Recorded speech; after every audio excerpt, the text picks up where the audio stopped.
But in this, a very small demonstration, I can just give you my instructions on the NVCs, non-verbal communication skills.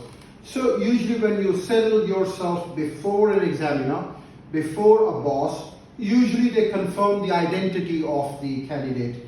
So whatever the way they confirm the identity of the candidate should deliver the answer, the candidate should confirm it. And if when they ask you the name, you give the name. When they ask you for the candidate ID, you deliver the candidate ID. And whatever the way they do it. And then of course they stop the questions. If it's a single boss examiner board, you need to interact with the same person sitting over there. But if it is a panel of examiners, say for instance there are 4 persons in the panel, 6 persons in the panel, 8 persons in the panel, to start an interview you should maintain your eye contact and all the concentration with the person sitting in front of you. Having done that, there are other people throwing questions at you. So what you need to do, when there is a question from a person sitting over there, you can turn around and you can look at him or her and then interact with him or her, concentrate at him or her, and keep on delivering your answer. And while you're responding to a person sitting over there, you should not ignore the rest of the panel.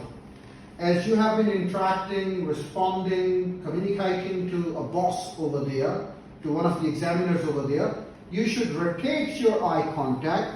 You should not ignore all of the panel. You should in fact, during your answer, during your response, during your communication, you should rotate your eye contact.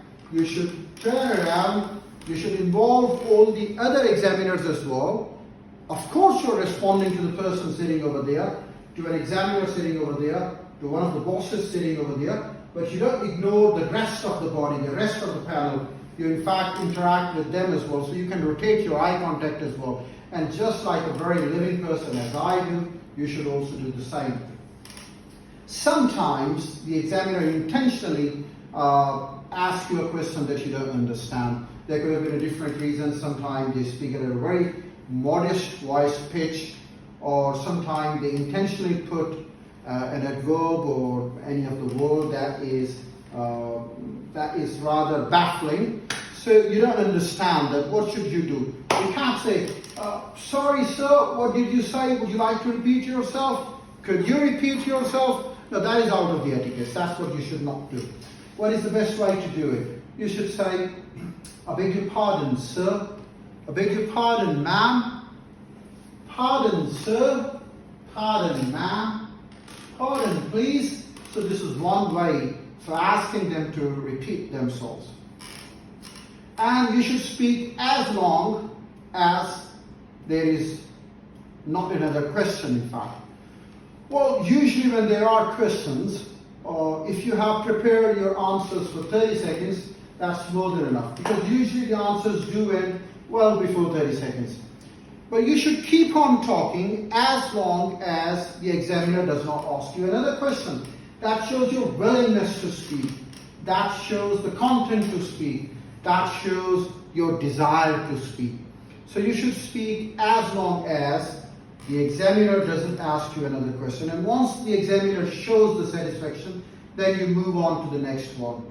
And well, as I told you earlier, that I'll give you all the different details on it when I get to a detailed tutorial on interview questions and interview answers. This is what I'll do in my forthcoming videos. Right now, I just want to spin through the other part of the interview, because I'm not going to give you all the details of the science of the interview questions and the science of interview answers. Well, if your examiner says, that's all, gentlemen, you may leave. Or simply say, that's all, we come an end to it. You simply rise in your chair and you get out of the candidate's chair by the right arm, the way I've done it. And when as you get to the right arm of the chair, you put a gratitude to your examiner. Thank you very much, sir. It has been great talking to you. and you move your left leg